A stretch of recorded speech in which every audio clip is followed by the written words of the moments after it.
Assalamualaikum warahmatullahi wabarakatuh. Selamat berjumpa kawan sebuah legenda. Kali ini saya akan membawakan cerita untuk kalian dengarkan. Sebelum kita mulai ke ceritanya, saya mohon untuk dukungannya dengan cara like, komen, dan subscribe-nya agar lebih bersemangat lagi membacakan cerita-cerita seru tentang seputaran misteri dan legenda. Baik, langsung saja kawanku, kita mulai ke alur ceritanya yang berjudul Gagak dari Mataram, Asasin Tanah Jawa.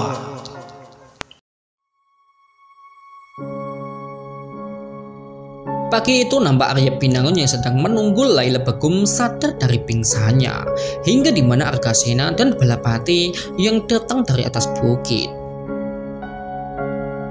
Wah guru, mereka sudah berangkat. Lapar Balapati memberitahukan keadaan di depan, di mana tadi ia melihat dari kejauhan rombongan segera bergerak ke arah selatan. Kalian bersiaplah, ikuti rombongan. Ingat pesanku tadi malam. Jaga jarak kalian, jangan terlalu dekat. Mereka akan sadar akan keadaan kita. Suara serentak anggota rombongan disusul mereka yang naik ke atas pelana kuda. Sementara Arya Pinangun yang masih bertahan di tempat itu bermaksud menunggu Laila Begum.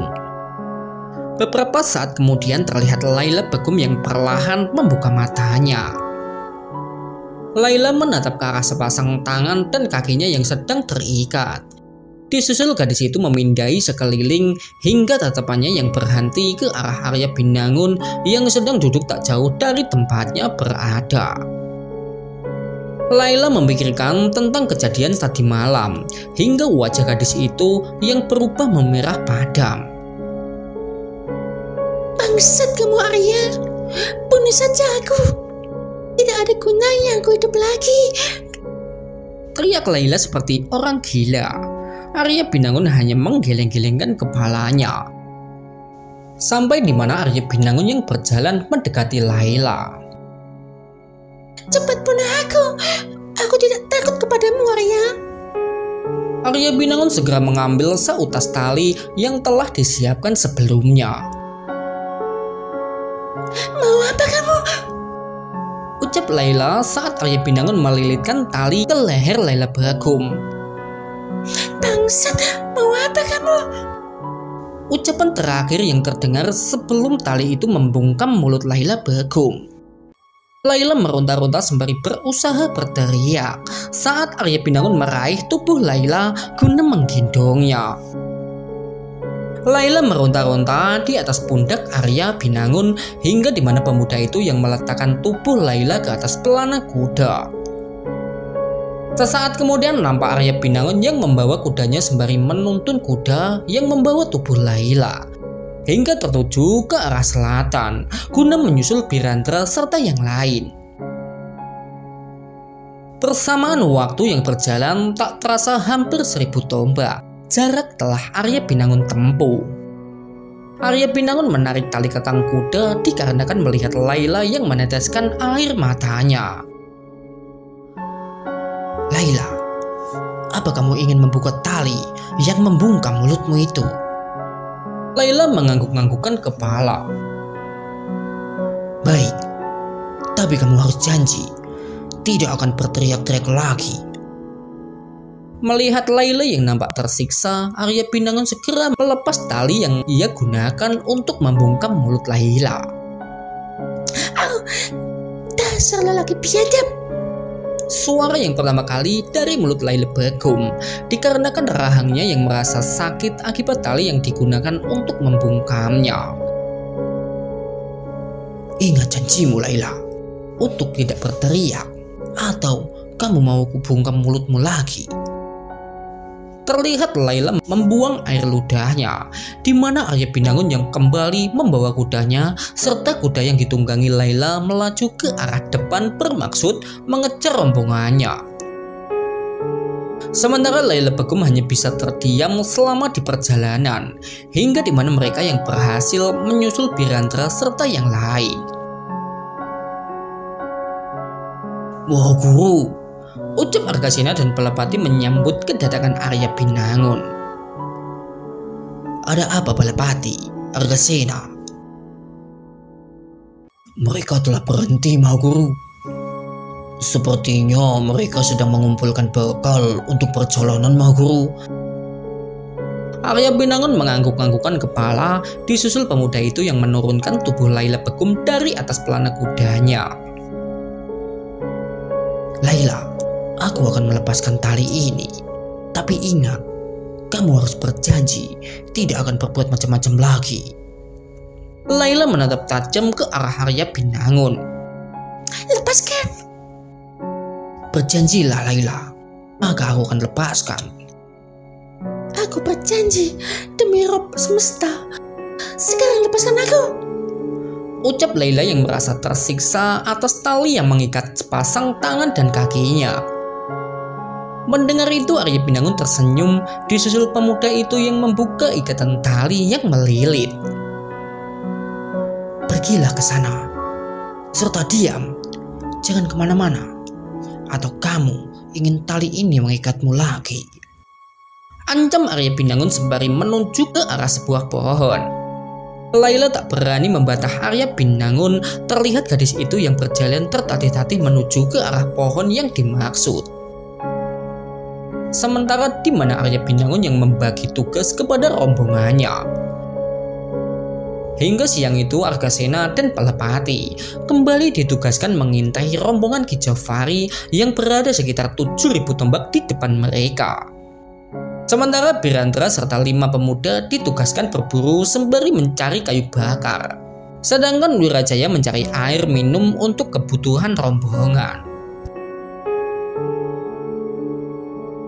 Siang itu di bawah sebuah pohon rindang, seorang gadis sedang duduk berteduh dari sengatan matahari Sang Hyang Surya. Laila Begum menatap tajam ke arah Arya Binangun yang sedang berjalan menuju ke arahnya. Hingga gadis dari Segoro Yoswa itu yang membuang muka saat Arya Binangun tiba di sampingnya. Arya Binangun memiliki kesabaran di atas rata-rata. Terlihat dari pembawaannya yang tenang dengan tidak terpancing dengan sikap Laila Begum. Laila, minumlah. Ucap Arya Binangun sembari menyodorkan wadah air minum ke arah gadis itu. Laila segera meraih wadah air dari tangan Arya Binangun. Dikarenakan rasa dahaganya mengalahkan amarahnya. Arya Binangun hanya tersenyum kepada gadis itu. Laila, sesungguhnya aku salut kepadamu. Sebegitu besar rasa cintamu kepada kekasihmu. Ujar Arya Binangun bermaksud mengajaknya bicara. Diamlah kau pembunuh. Herdik Laila kepada Arya Binangun. Arya Binangun diam untuk sesaat, hingga pemuda itu yang kembali angkat bicara.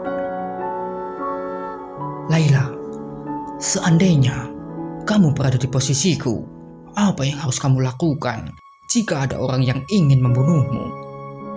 Laila seketika menoleh ke arah Arya. Maksudmu sebenarnya apa? Laila, asal kamu tahu, kekasihmu menyerangku dan mencoba membunuhku. Apa aku harus diam saja? Laila, kamu percaya dengan takdir? Apa kamu percaya bahwa kematian Bahiri di tanganku karena takdir? Apa kamu percaya bahwa kamu sekarang ada di sampingku juga karena takdir? Laila, kita tidak akan tahu apa yang akan terjadi nanti. Mungkin saja kita bisa ditakdirkan menjadi sahabat seperti halnya aku dan Rinjani, atau bisa ditakdirkan menuntunmu untuk membunuhku. Maksudmu sebenarnya apa? Tanya Laila Begum yang terpancing oleh ucapan dari Arya Binangun. Dengar Laila, kendalikan dirimu, kendalikan hawa nafsumu. Jangan sampai setan memberdayaimu lewat dendammu itu. Dan aku juga tidak punya hak untuk mencegah ataupun melarang dirimu untuk membenciku. serta menuntut balas akan kematian kekasihmu. Satu lagi Laila, yang kuharap darimu cuma satu. Jangan sampai amarah mengalahkan akal sehatmu. Ucap Arya Binangun sembari bergegas berdiri dikala melihat Wirajaya yang datang sembari membawa beberapa wadah air minum. Assalamualaikum Guru. Suara salam yang keluar bersama senyum Wirajaya. Waalaikumsalam. Saut Arya Binangun menyambut pendekar dari Padepokan Tirtamaya. Wirajaya, sebaiknya kamu sembahyang dulu. Siang ini kita sembahyang bergantian. Maaf Guru, tadi tanpa seizinmu aku sembahyang terlebih dahulu. Arya Binangun hanya tersenyum mendengarnya, hingga di mana Arya Binangun yang berjalan meninggalkan tempat itu bermaksud pergi ke belik mata air guna untuk bersuci sekalian melaksanakan sembahyang di sana. Wirajaya menatap dengan senyuman ke arah Arya Binangun, hingga di mana suara Laila Begum yang menarik perhatiannya. Wirajaya, kenapa kamu begitu mengaguminya? Iya, aku sangat mengaguminya. Lewat Maha Guru, aku mengikuti keyakinan baru. Dia juga menunjukkan jalan membimbingku dengan rasa sabar hingga memperlakukanku dengan baik. Laila tertunduk memikirkan jawaban Wirajaya. Wirajaya, tolong ceritakan bagaimana kamu bisa mengenal Arya. Pinta Laila Begum kepada Wirajaya. Nampak pemuda itu yang menatap ke arah Laila hingga ia tersenyum sembari mengangguk-anggukkan kepala, pertanda ia berkenan membagi pengalamannya dengan Arya Binangun. Siang itu Wirajaya menceritakan perihal kejadian 2 tahun yang lalu, di mana sebuah perang besar terjadi antara Padepokan Sekar Buwana melawan Padepokan Tirtamaya disebabkan sikap ambisius seorang senopati wiraraga dari Kadipaten Gelang-Gelang. Wirajaya menggenapi cerita Rinjani yang sebelumnya, di mana Maha Guru Arya Binangun dengan cara kesatria berhasil mengalahkan serta membunuh Demang Suryadipa serta Maha Guru Arya Jenggala. Laila meneteskan air mata dikarenakan timbul penyesalan dalam diri gadis itu, dan Wirajaya kebingungan karenanya. Laila, tolong jangan menangis. Maha Guru bisa salah paham nantinya. Dia akan marah kepadaku. Ucap Wirajaya kebingungan. Kalian ternyata orang baik. Kalian sungguh orang baik. Ucap Laila dalam tangisnya yang terisak-isak. Wirajaya semakin bingung mendengarnya. Kang Mas Bahiri, maafkan aku. Kang Mas, kenapa ini harus terjadi kepada kita? Kenapa harus mati di tangan Maha Guru? Mendengar ratapan Laila, nampak Wirajaya menyadari tentang semuanya.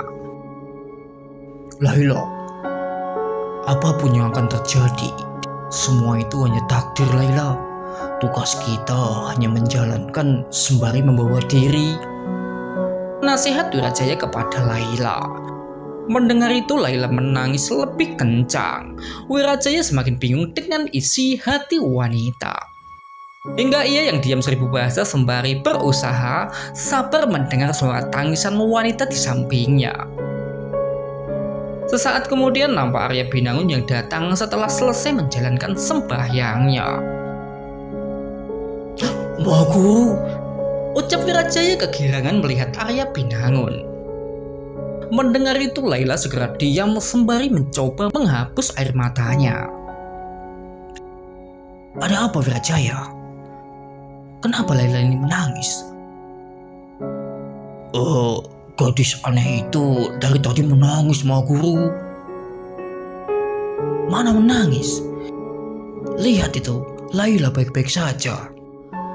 Ujar Arya Binangun mendapati Laila yang diam sembari membuang muka darinya. Disambut Wirajaya yang mengamati dengan seksama Laila Bagong. Oh, dasar gadis aneh. Gumam Wirajaya sembari menggaruk-garukan kepala yang tak terasa gatal karena memikirkan tingkah laku Laila. Waktu berjalan dengan semestinya, tak terasa cahaya bentar kiriman dari Sang Hyang Surya mulai meredup. Dengan diiringi munculnya cahaya lembayung senja, pertanda waktu siang akan berakhir. Bersamaan dengan itu nampak Birandra beserta 5 pemuda yang kembali dari kedalaman hutan. Mereka datang dengan wajah yang berbinar-binar dikarenakan mendapat hasil yang memuaskan. Terlihat dari seekor rusa jantan yang mereka bawa. Hingga di mana Balapati dan Argasena yang kembali dari tugas mengintainya. Argasena, Balapati, bagaimana? Mereka masih mendirikan perkemahan, Guru. Sepertinya besok pagi mereka baru akan berangkat. Argasena, bagaimana dengan Pancali serta anak-anak? Oh, kalau itu mereka baik-baik saja, Guru. Untuk sesaat nampak Arya Binangun yang bisa sedikit tenang. Arya Binangun tidak bisa berbuat gegabah atau keselamatan Pancali serta anak-anak bisa terancam. Waktu bergulir dengan cepat, tak terasa malam datang dengan membawa sejuta tabir misteri di dalamnya. Sementara itu di perkemahan Ki Jafari terlihat seorang pemuda berbusana serba hitam yang sedang duduk dengan wajah yang masam. Asman, pemuda itu tidak baik-baik saja. Semenjak kekalahannya di Kadipaten Sedayu, Asman dikucilkan, diperlakukan dengan buruk oleh Ki Jafari serta yang lain. Asman yang sebelumnya selalu berada di depan, kini tak lebih dari perusuh yang melakukan pekerjaan kasar. Asman diperlakukan seolah seperti pelayan oleh kawan-kawannya, hingga saat dimana Barik yang berjalan melewatinya. Barik membuang air ludah di depan Asman. Disusul Barik yang berjalan menuju ke arah kereta pedati di mana Pancali serta anak-anak ditawan. Asman segera menghapus air matanya yang membasahi wajahnya. Barik, mau kemana kamu? Tanya Asman kepada kawannya itu. Tak penting, urus saja urusanmu sendiri. Dasar sampah. Ucap Barik dengan senyum sinis kepada Asman. Bangsat kamu, Barik. Ucap Asman atas sikap kasar sahabatnya itu. Kenapa, Asman? Apa yang mau kamu lakukan? Di sini kamu cuma sendirian. Sebaiknya kamu susul Bahiri ke neraka. Ucap Barik dengan nada ketus. Nampak Asman yang menatap penuh amarah serta kebencian atas sosok Barik. Sementara Barik tersenyum karenanya, disusul pemuda itu yang berjalan pergi seolah tak menganggap keberadaan Asman. Barik malam itu pergi menuju ke arah kereta pedati di mana Pancali serta anak-anak ditawan. Sementara Asman yang terus melihat serta mengawasi Barik dari kejauhan. Hingga terbesit di benaknya keinginan untuk membalas Barik. Pengkhianat. Tunggu saja kamu, Barik. Waktu bergulir dengan cepat. Tak terasa tengah malam datang sembari membawa hawa dingin kemarau yang terasa sampai ke tulang. Bersama dengan sebagian besar dari anggota yang terbuai di dalam tidurnya. Sesaat tampak Asman yang berjalan mengendap-endap menuju ke arah kereta pedati di mana Pancali serta anak-anak ditawan. Asman melihat sosok Pancali yang sedang tertidur bersama anak-anak. Nyai, bangun, Nyai.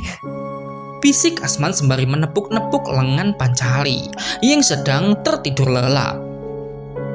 Pancali terbangun dengan keadaan terkejut melihat pria yang asing baginya. Siapa kamu? Mau apa kamu? Tanya Pancali ketakutan perihal maksud kedatangan Asman.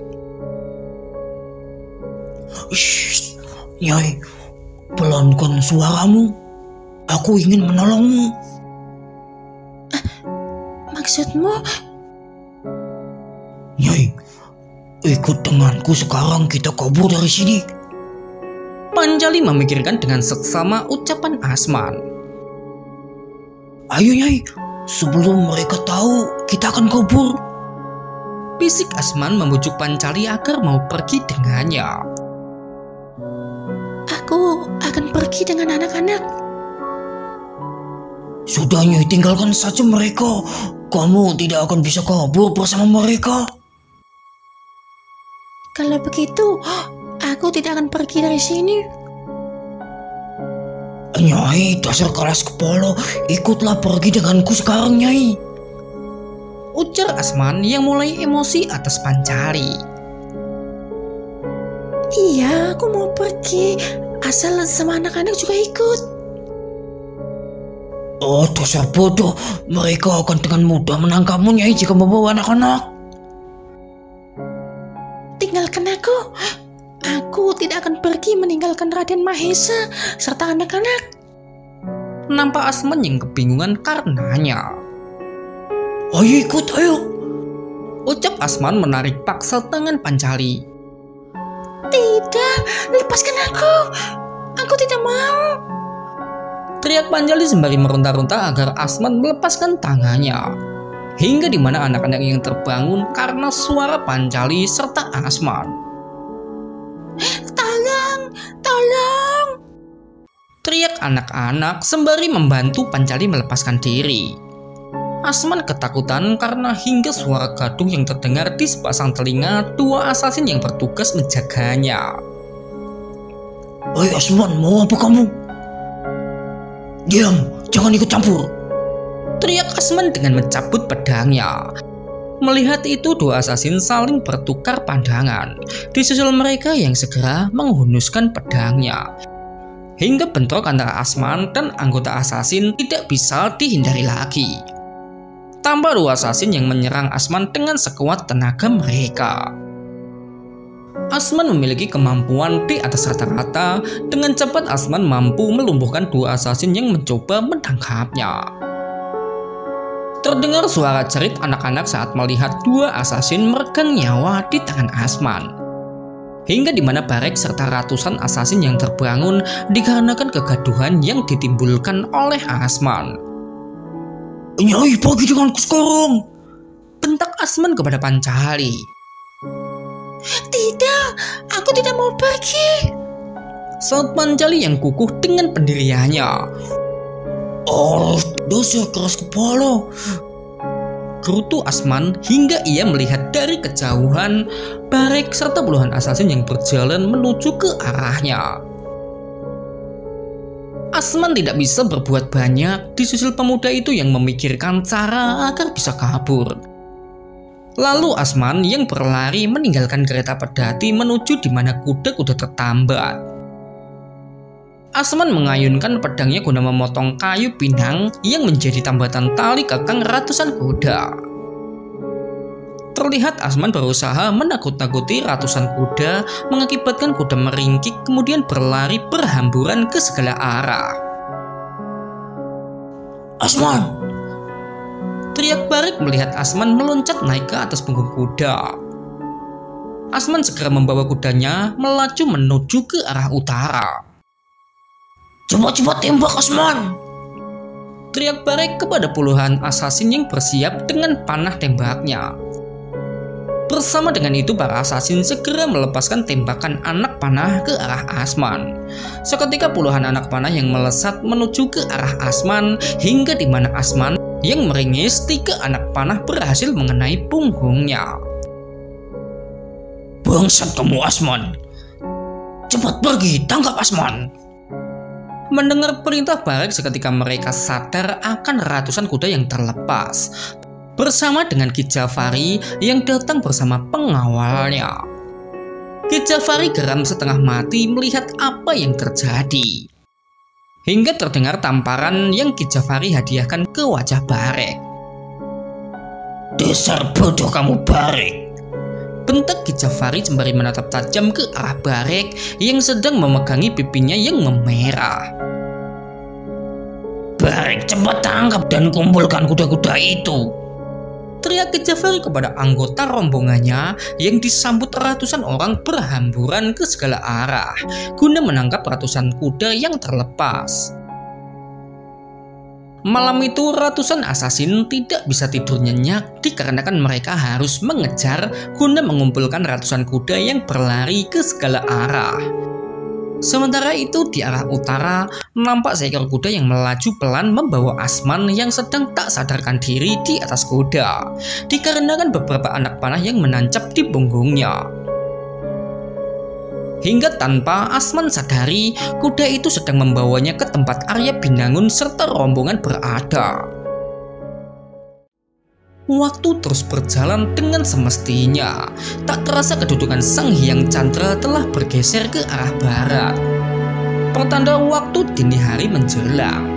Sementara itu sebuah tempat berjarak 7.000 tombak dari tempat Ki Jafari nampak api unggun yang menyala menjadi penghangat bagi Arya Binangun serta rombongannya yang sedang terlelap dalam tidur.